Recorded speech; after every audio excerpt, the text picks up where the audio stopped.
Assalamualaikum warahmatullahi wabarakatuh. Salam sejahtera selalu.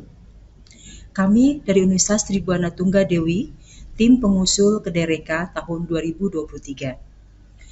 Bersama di sini juga mitra Kedereka kami dari Dinas Pertanian Ketahanan Pangan dan Perikanan Kabupaten Ponorogo, Bapak Masun SPT MT MA MEC Dev.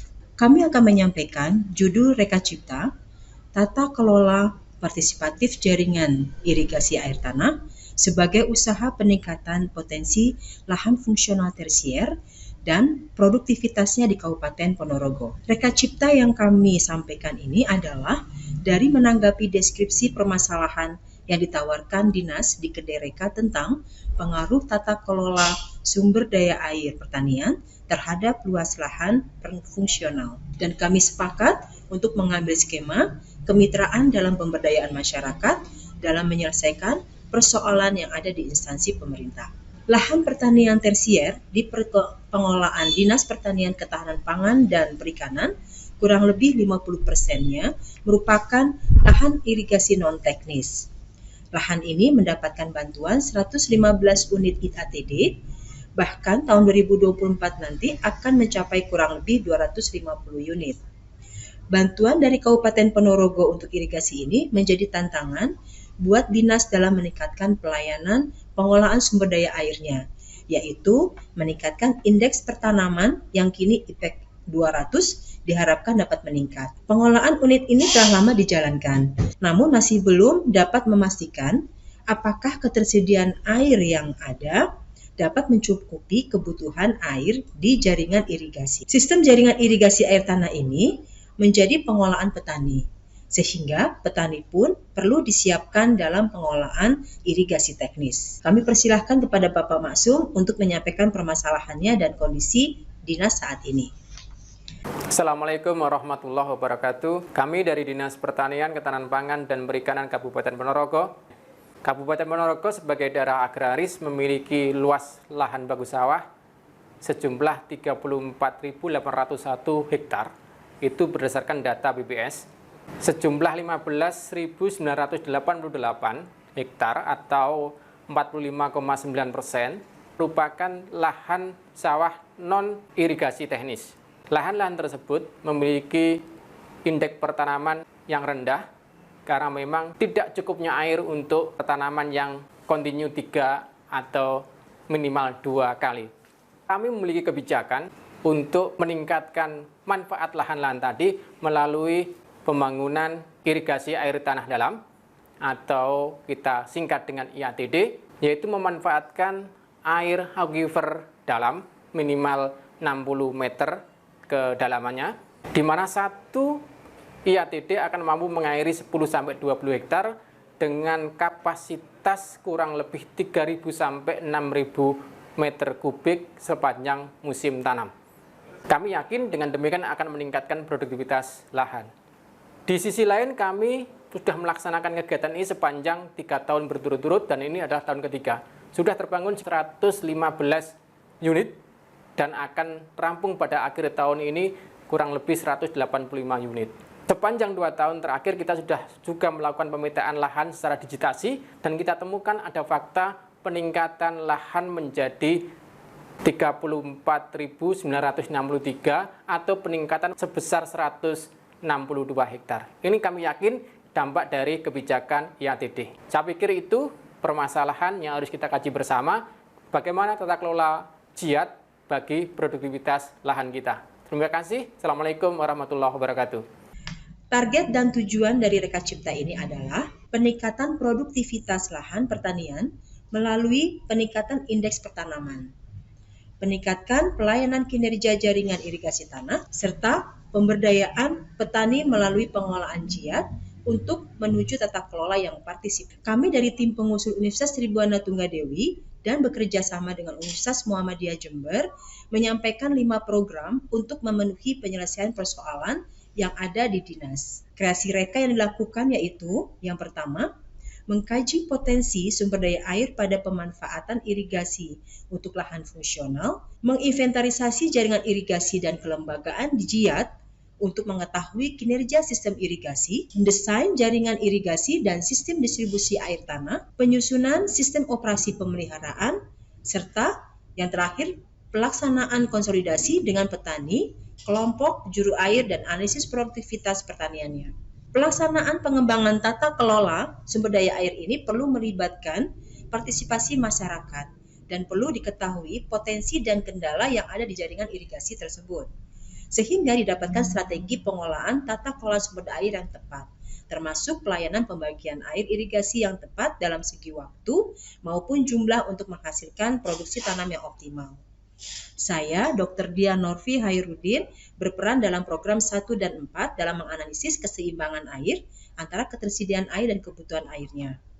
Kemudian Dr. Nanang Syaiful-Rizal berperan dalam program 1 dan 3 dengan mengetahui pengamatan menghasilkan rekomendasi IATD dengan geolistrik serta pelaksanaan hingga pembangunan distribusi air tanah.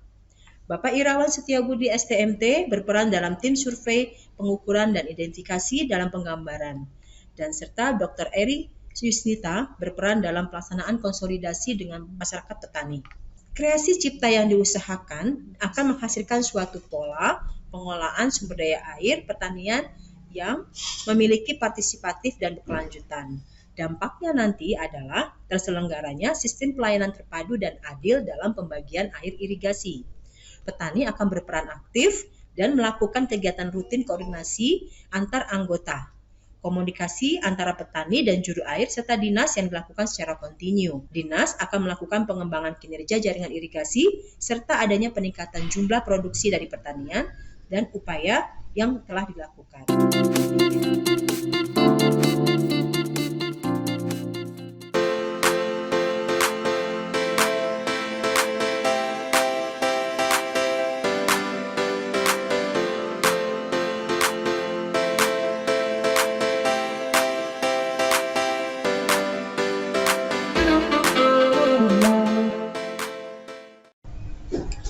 Assalamualaikum warahmatullahi wabarakatuh.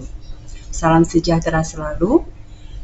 Yang kami hormati tim reviewer Kedereka tahun 2023. Kami dari Universitas Tribhuwana Tunggadewi, tim pengusul Kedereka tahun 2023. Dalam hal ini kami akan memberikan suatu paparan tentang laporan kemajuan untuk pelaksanaan kegiatan Marching Fund dengan judul Tata Kelola Partisipatif Jaringan Irigasi Air Tanah sebagai usaha peningkatan potensi lahan fungsional tersier dan produktivitasnya di Kabupaten Ponorogo. Saya sebagai Ketua Pelaksana Dr. Dian Norvi Hairudin STMT dan anggota Profesor Dr. Nanang Syaiful-Rizal STMT, Ibu Dr. Eri Yusnita Aryati SPMP, dan Bapak Irawan Setiabudi STMT. Kami bermitra kerjasama dengan Dinas Pertanian Ketahanan Pangan dan Perikanan Kabupaten Ponorogo dengan Bapak Kepala Dinas Pemasun SPTMP MAM HDF. Kami berpijak pada perjanjian kerjasama antara Universitas Tribhuwana Tunggadewi dengan pemerintah Kabupaten Ponorogo tentang kajian tata kelola partisipatif dengan nomor surat 10 TB LPPM TU 220 6 Romawi 2023 dan nomor kerjasama dengan Dinas 521 1443 405 22 2023. Kami telah melaksanakan penandatangan kerjasama, diantaranya itu dengan Bupati Kabupaten Ponorogo dan Rektor Universitas Tribhuwana Tunggadewi, serta SPK dengan antara SLPPM dengan Dinas Pertanian Ketahanan Pangan dan Perikanan Kabupaten Ponorogo. Kami telah melakukan kegiatan-kegiatan dalam proses pelaksanaan skema B2 yang kami lakukan dalam Marching Fund ini, yaitu diantaranya kegiatan FGD yang kami mulai kegiatan itu pada bulan Juni sebagai awal dari pelaksanaan kegiatan uji geolistrik yang dilakukan oleh Universitas Muhammadiyah Jember yang merupakan mitra kami juga dalam pelaksanaan kegiatan MF ini. Dan dalam hal ini sebagai awal kami melakukan ini adalah merupakan suatu kegiatan in-cash, kegiatan yang dari pendanaan in-cash dari Dinas Pertanian, Ketahanan Pangan dan Perikanan Kabupaten Ponorogo. Kami melakukan sebagai awal untuk uji geolistrik tersebut dengan FGD. Kemudian kami melakukan juga pelaksanaan FGD lainnya dilakukan di beberapa daerah sebagai tempat untuk kami melakukan suatu studi ini. Kami melakukan kerjasama juga dengan Dinas PU PKP Kabupaten Ponorogo untuk bidang sumber daya air. Melalui PU PKP kami bekerja sama dengan 3 UPTD dalam melaksanakan pelaksanaan studi ini. Di antaranya kami melakukan dengan 3 UPTD Somoroto, kemudian UPTD Babadan dan UPTD Karangan. Dan kami mengambil studi untuk 7 bendung di dalam 3 UPTD tersebut dan 10 jaringan irigasi air tanah yang ada di Kabupaten Ponorogo.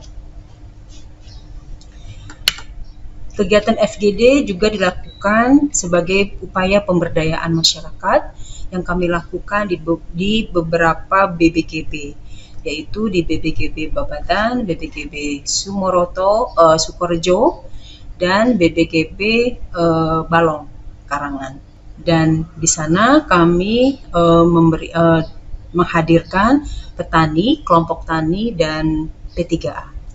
Dalam upaya untuk memberikan suatu hasil dari kegiatan yang telah kami lakukan survei dan kemudian uji geolistrik, maka kami juga melakukan FGD lagi sebagai hasil dari uji dan FGD yang telah kami menjaring pemberdayaan masyarakat tadi. Ini adalah daerah lokasi uji geolistrik sebagai bagian daripada in-cash yang kami dapatkan dari dinas. Ada 10 titik yang kami diberikan kepada kami dengan pendanaan 35 juta rupiah. Dan hasil sudah kami berikan kepada dinas sebagai bukti dari uji geolistrik yang telah kami lakukan. Dalam hal rangkaian kegiatan kami juga melakukan survei dan identifikasi sebagai bagian dari pelaksanaan dalam membuat tata kelola partisipatif yang kami maksud dalam judul ini. Kami kerjasama dengan dinas, kami memberikan bekerjasama dengan dinas PU untuk mendapatkan daerah-daerah dan titik-titik SATD, yaitu sumber air tanah dalam yang telah diberlakukan, yang telah diberikan bantuan oleh dinas kepada petani. Dan kemudian kami juga perlu untuk data-data sumber daya air lainnya seperti data hujan, data debit, dan kemudian kami analisis untuk kami dapatkan di dalam pengelolaan untuk hasil pembahasan dan rekomendasi yang akan kami sampaikan. Bapak Ibu sekalian, di dalam kegiatan survei dan identifikasi ini kami menurunkan ada 12 mahasiswa, di antara 8 itu adalah magang dan 4 itu adalah dalam studi skripsi. Di dalam mahasiswa magang tersebut untuk kegiatan pencapaian IKU, maka mahasiswa ini sangat antusias dan mahasiswa ini mendapatkan ilmu yang bermanfaat karena dalam hal ini kami diberikan kesempatan untuk mengakses epaksi yang sebenarnya adalah menjadi bagian daripada kegiatan untuk di PU PTK atau di PU PR lainnya.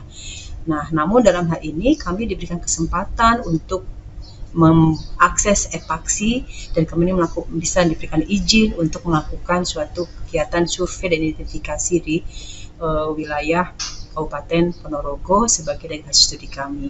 Dan ini adalah mahasiswa telah tercapai untuk mereka melakukan suatu studi pembelajaran di luar. Dalam survei identifikasi kami diawali dengan suatu pembekalan yang kebetulan di sini ada konsultan yang diarahkan dari dinas untuk dapat memberikan suatu pengarahan bagaimana caranya mensurvei dan kemudian memanfaatkan epaksi yang dimaksud. Nah, di sini kami juga mahasiswa mendapatkan banyak ilmu pengetahuan dan wawasan pembelajaran tentang bagaimana mereka mensurvei. Dan mereka juga bisa mendapatkan kondisi-kondisi bangunan-bangunan irigasi. Setelah melakukan suatu berbagai macam kegiatan yang kami lakukan, di antaranya ada beberapa hal yang kami lakukan. Di sini kami juga mengadakan suatu monitor dan evaluasi yang dilakukan secara internal oleh LPPM. Dan ada sudah 2 kali untuk monef internal lapang yang dilakukan oleh LPPMI sebagai pengelola program. Ya, dan di dalam pelaksanaan monef itu juga kami sebagai pengusul itu memberikan suatu arahan hasil sampai di mana pelaksanaan daripada kegiatan kami. Monef juga dilakukan untuk kegiatan mahasiswa yang dilakukan pada saat survei dan inventarisasi. Di sana kami juga mendatangi tempat kediaman mereka dalam pelaksanaan monitor dan evaluasi. Dan kami juga meninjau di sana sebagai supervisi, visitasi pelaksanaan mereka. Dan kami juga melibatkan dosen-dosen sebagai pembimbing lapang untuk melakukan visitasi ke kegiatan kediaman lapang mereka di Kabupaten Ponorogo. Setelah hampir 1 bulan kami melakukan survei dan inventarisasi dan kami mengumpulkan data dan lain-lain, maka di sini kami melakukan suatu evaluasi, analisis dan pembahasan atas hasil dari kegiatan survei dan inventarisasi tadi bersama dengan mahasiswa, dan kemudian kami mengolah data dari kegiatan-kegiatan tersebut dan kami full melakukan kegiatan untuk evaluasi, melakukan analisis dan pembahasan ini hingga ke laporan itu dilakukan dalam waktu 1 bulan di bulan Oktober. Ini adalah produk-produk hasil daripada analisis kami. Ada buku hasil inventarisasi. Kemudian kami di sini ada juga buku analisis hidrologi dan keseimbangan air sebagai output yang sudah kami berikan. Kemudian ada buku hasil uji geolistrik. Kemudian ada buku analisis produktivitas. Kemudian ada buku potensi air tanah. Dan kemudian ada untuk laporan keuangan dan produktivitas hasil pertanian. Dari hasil kegiatan yang akan kita lakukan dalam kegiatan Marching Fund ini, maka kami memberikan hasil keluarannya itu adalah sebagai draft kebijakan, yaitu adanya petunjuk teknis atau manual UP yang masih dalam draft, dan kemudian satuan operasional dan prosedur untuk bagaimana mengarahkan petani dalam melakukan suatu kegiatan pengoperasian dan pemeliharaan di satuan daerah irigasi. Nah, di sini kami akan memberikan suatu draft kebijakan ini. Kesimpulannya bahwa dari hasil analisis yang telah kami dapatkan, bahwa ketersediaan debit air permukaan di Kabupaten Ponorogo dari 7 daerah irigasi dengan 3 UPTD adalah hanya 40% terpenuhi. Kecuali untuk UPTD Kanangan, Deing Lodo tidak dapat dilayani dari air permukaan. Potensi debit air tanah dalam dari hasil uji geolistrik itu dapat memenuhi, yaitu adanya terpenuhi, namun pelayanan jaringannya itu masih kurang karena 60% dari daerah irigasi air tanah tersebut masih non teknis. Nah, hampir 80% rata-rata kedalaman air tanah itu berada pada elevasi sekitar 80-120 di bawah permukaan tanah. Dan kemudian 10% itu di atas 80 meter dan 10% di atas 120 meter. Nah, dalam hal ini, Kabupaten Ponorogo itu memiliki luas kawasan 1.372 km persegi, maka akan mendapatkan di seluruh kecamatan itu ketebalan lapisan akuifernya rata-rata adalah 53,46 meter dengan debit tersedia 733.471 meter kubik per detik. Kinerja jaringan irigasi sebagai dasar untuk layanan tata kelola partisipatif untuk jaringan irigasi utama adalah dalam kondisi cukup, yaitu dari 7 daerah irigasi yang diamati itu masih kondisi cukup. Sedangkan untuk jaringan tersiernya adalah kurang, yaitu perlu perhatian. Untuk UPTD Karangan yaitu Nglodo, kondisi baik untuk prasarana fisik, namun kurang dalam fungsinya karena air permukaan tidak ada di jaringan irigasi. Nah, kemudian kinerja jaringan irigasi air tanah diamati dari 10 SDPO mempunyai rata-rata layanan debit air yang ada perlu dioptimalkan lagi karena debit yang tersedia dapat mencukupi dari layanan yang lebih, namun perlu ditunjang oleh sarana fisik, sarana penunjang maupun kelompok P3A yang aktif. Dalam produktivitas tertinggi, produktivitas pertanian, di sini dapat disampaikan oleh Bu Eri. Rekomendasi yang bisa kami sampaikan adalah bahwa secara kebijakan, petani perlu fasilitator untuk dapat memfungsikan lebih jaringan irigasi dan peningkatan peran P3A dalam organisasi pengelolaan air. Perlu adanya rencana strategis dalam pendampingan. Perlu adanya kebijakan peninjauan kembali status irigasi dari irigasi air permukaan menjadi irigasi air tanah. Contohnya itu adalah untuk daerah irigasi Nglodo. Manajemen perlu pendampingan dalam pengembangan dan peningkatan kinerja pelayanan jaringan tersier. Mengaktifkan kembali P3A dengan pendampingan.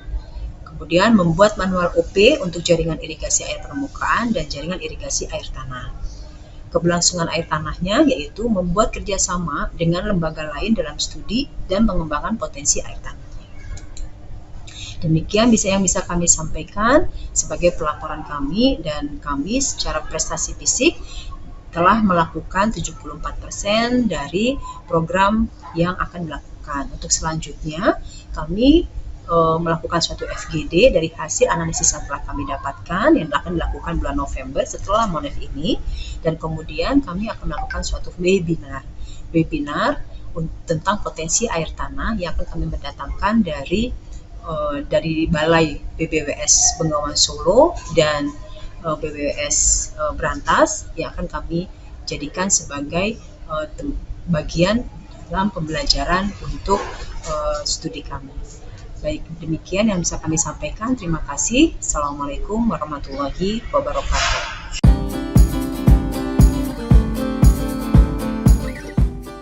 Assalamualaikum warahmatullahi wabarakatuh.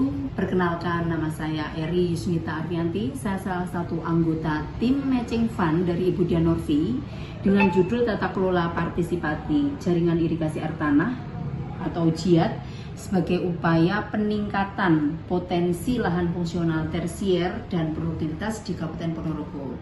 Kebetulan kami adalah salah satu tim di bidang sosial ekonomi pertanian. Ada beberapa kegiatan yang kita lakukan ketika di Kabupaten Ponorogo nanti adalah yang pertama adalah kita melakukan survei pendahuluan. Kemudian dari survei pendahuluan kita perkenalan dengan petani sampel. Dari petani sampel kita melakukan survei di beberapa lokasi tempat pengairan JIAT. Kemudian juga kita melakukan survei terhadap petani sampel yang nantinya menjadi responden. Nah, setelah itu kita melakukan beberapa FGD. Adapun beberapa FGD yang dilakukan di sana ada beberapa hal. Yang pertama adalah FGD dengan petani sampel tentang jenis tanaman yang cocok diusahakan setelah adanya perbaikan dan tata kelola air. Kemudian yang kedua adalah FGD petani tentang apa saja yang menjadi permasalahan petani yang merupakan target sampling. Kemudian yang berikutnya adalah FGD hasil analisis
ketersediaan indeksnya untuk ke daerah irigasi Bang.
Bapak Ibu hadirin yang kami hormati, kita akan memasuki acara inti, yaitu webinar tata kelola jaringan irigasi air tanah yang akan menghadirkan Profesor Dr. Insinyur Nanang Saiful Rizal STMT dari Universitas Muhammadiyah Jember, Bapak Supriyadi SEMSI dari Kepala Dinas Ketahanan Pangan dan Pertanian Kabupaten Ngawi, Bapak 2 kelas PhD MNSC Res MSc Bieng Hons peneliti, Ibu Indah Kusuma Hidayati STMT dari Kepala BBS Berantas atau yang diwakilkan Bapak Danu Rayendra Gandhi PPK Air Tanah dan Air Baku 2 Japung Teknik Pengairan Muda, BBWS Brantas, Direktoral Jenderal Sumber Daya Air, Kementerian PUPR.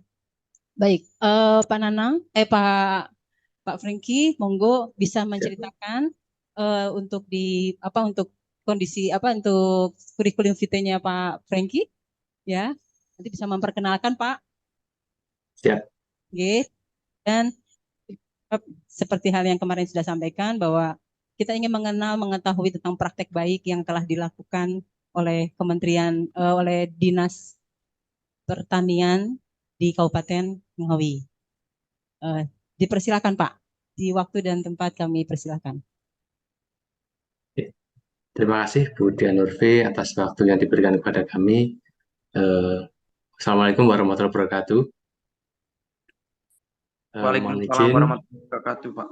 Yang kami hormati Bapak Rektor Universitas Tribhuwana Tunggadewi, Bapak Ibu Wakil Rektor beserta jajarannya, seluruh mahasiswa dari Universitas Tribhuwana Tunggadewi, dan juga Bapak Kepala Dinas Pertanian Kabupaten Ponorogo beserta jajarannya, termasuk para penyuluh. Mohon izin dikarenakan Bapak Kepala Dinas Ketahanan Pangan dan Pertanian Kabupaten Ngawi, Bapak Supardi, ada kegiatan yang tidak bisa ditinggalkan pada hari ini. Beliau menugaskan kepada kami untuk menyampaikan pengelolaan irigasi air tanah dalam terutama di Kabupaten Ngawi. Perkenalkan Bapak Ibu semuanya, nama saya Franky. Saya saat ini diamanahi sebagai Kepala Bidang Sarana dan Prasarana Tanaman Pangan di Dinas Ketahanan Pangan dan Pertanian Kabupaten Ngawi sejak tahun 2021. Apakah sudah tampil paparan kami, Bapak Ibu semuanya? Sudah Pak, kelihatan. Siap, terima kasih Bapak Ibu semuanya. Mohon izin untuk berbagi pengalaman tentang pengelolaan irigasi air tanah untuk pertanian di Kabupaten Ngawi. Secara geografis Kabupaten Ngawi terletak di paling barat Provinsi Jawa Timur, dengan luasan lahan pertanian kita itu 50.715 hektar dari data BPS. Terus kemarin ada update data luas bagus sawah dengan teman-teman ATR BPN, itu luasnya menjadi 49.600-an hektar. Nah, di Kabupaten Ngawi sendiri itu terbagi menjadi 3 klaster, yaitu klaster hutan daerah utara, meliputi sebagian Karanganyar, Widodaren sampai ke timur, sampai Kecamatan Keranjati. Terus selanjutnya klaster tengah, itu yang daerah tanah subur, untuk pertanian padi khususnya itu membentang dari Kecamatan Mantingan sampai Kecamatan Keranjati. Terus yang terakhir ada klaster gunung, yaitu di wilayah lereng Gunung Lawu yang meliputi 4 kecamatan, yaitu Sining, Ngerambi, Jogorogo, dan Kendal. Terus untuk sumber air Ngawi sendiri, itu saat ini untuk pertanian didukung Pak adanya Franky, mohon maaf, untuk PPT-nya Ya, masih belum jalan Pak. Oh, belum jalan? Ya, punya kaki memang Pak. Itu nggak apa-apa Pak.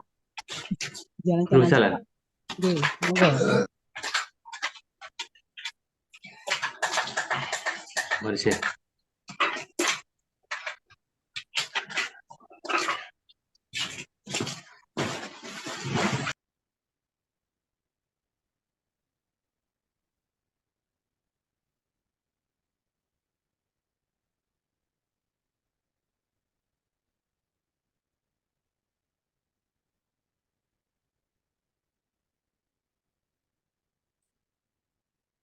Apakah seperti ini bisa berjalan, Bapak Ibu?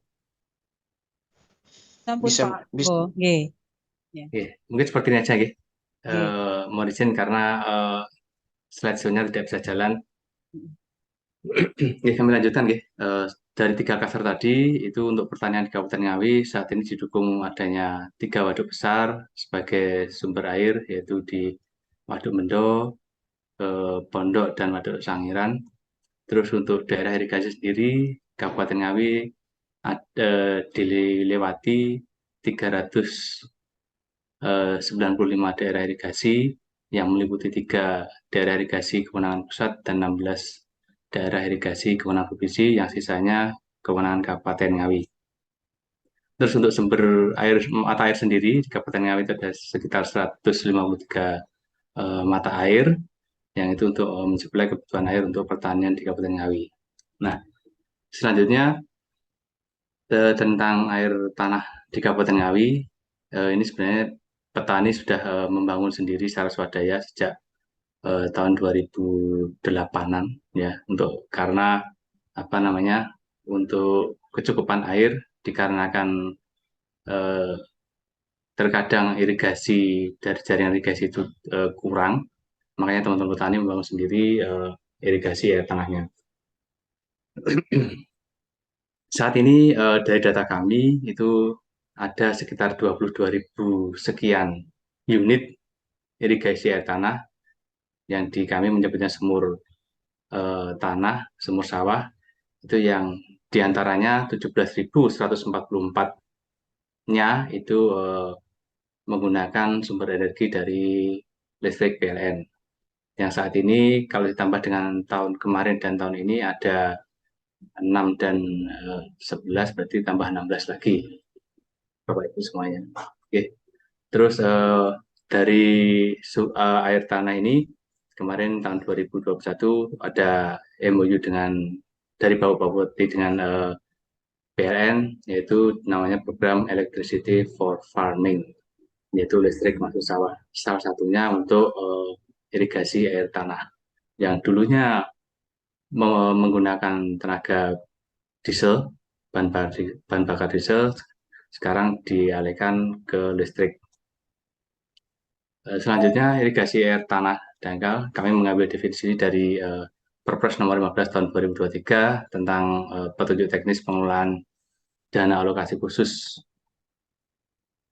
Kementerian Pertanian, bahwasanya pemanfaatan irigasi air tanah itu adalah mengambil air dari dalam tanah untuk digunakan sebagai sumber irigasi untuk pertanian.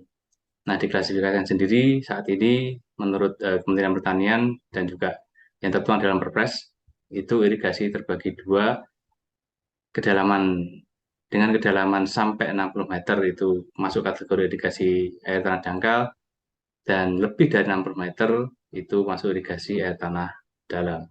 Harapannya dengan irigasi ini bisa meningkatkan ketersediaan air minimal untuk 10 hektar lahan sawah. Baik itu untuk tanaman pangan, hortikultura maupun perkebunan. Selanjutnya, spesifikasi teknis untuk irigasi air tanah yang kami lakukan di Kabupaten Ngawi, yang kebetulan Kabupaten Ngawi saat ini menjadi lokasi prioritas pengembangan KSPP, kawasan sentra produksi pangan.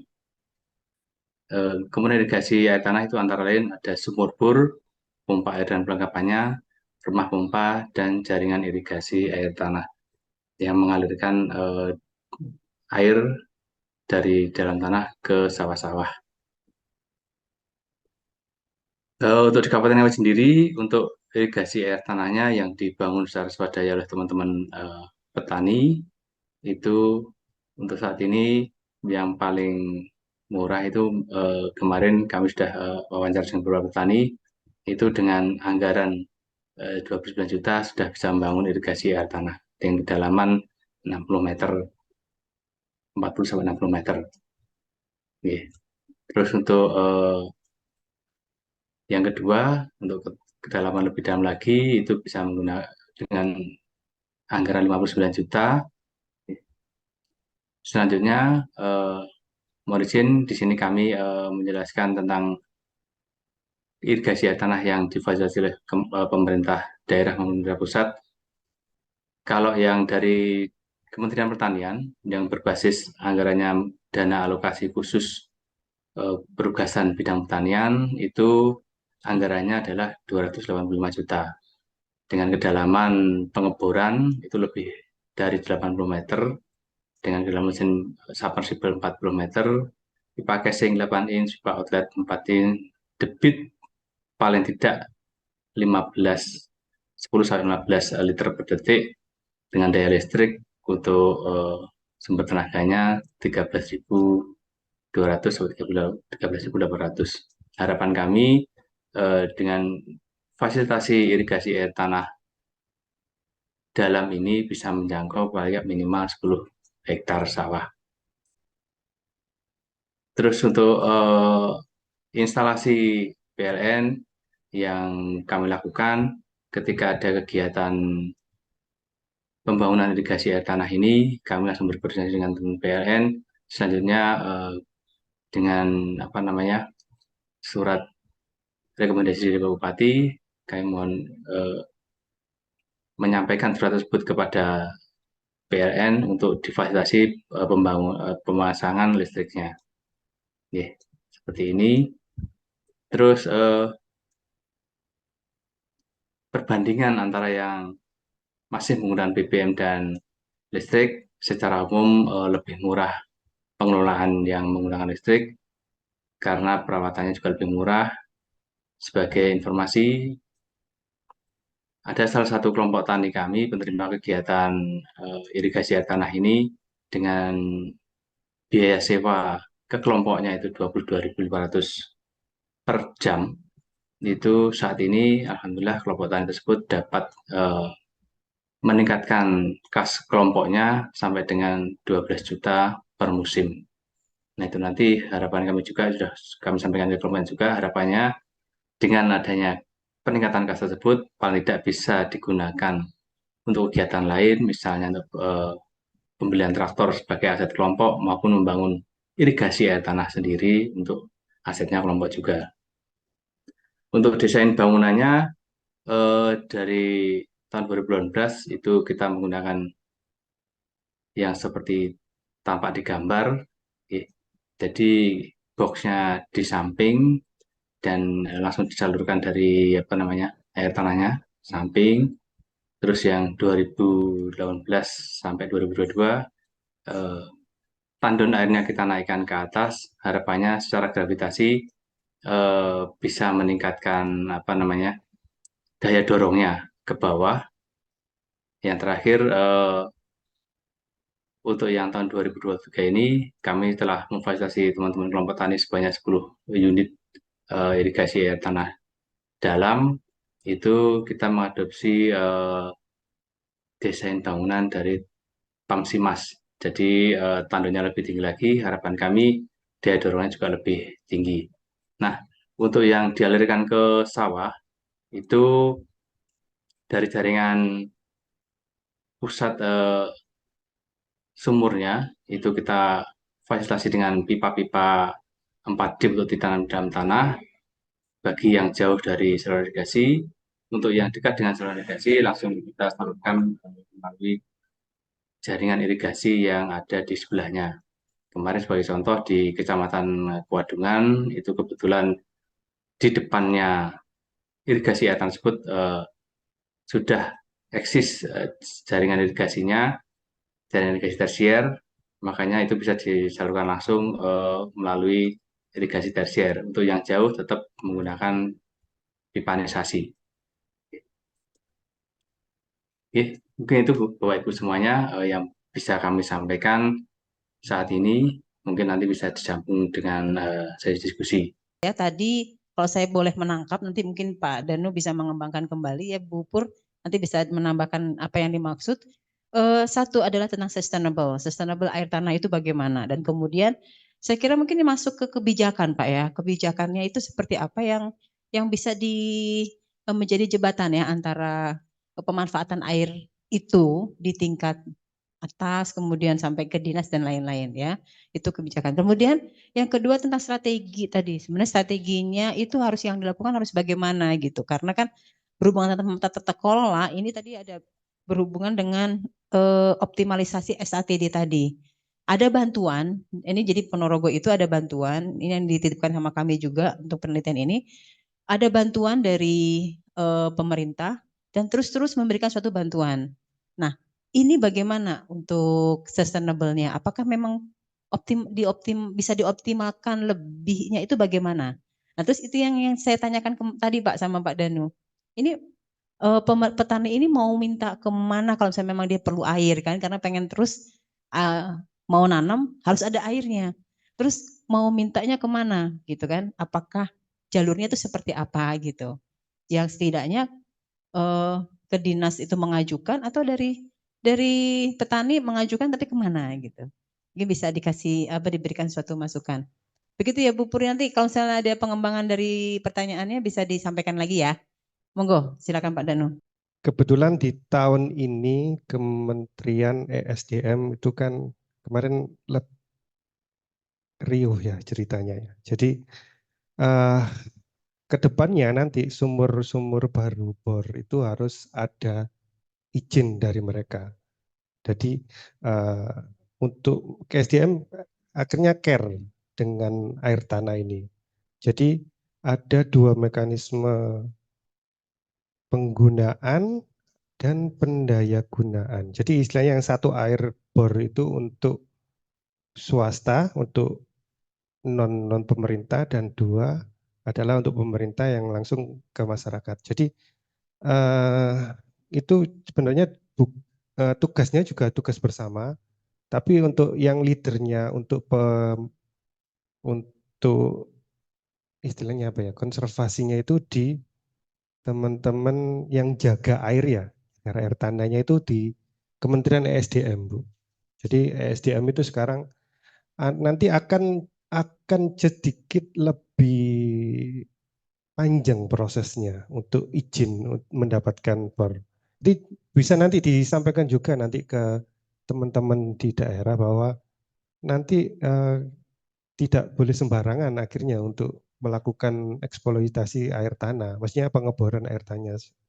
Jadi harus ada desain, harus ada pemanfaatan, harus ada kejelasan pasti sustainable-nya gimana. Jadi proses yang kemarin saya tangkap dari memang belum ada sosialisasi menyeluruh ke bawah, Bu, untuk peraturan yang mau dibuat sama ESDM ini.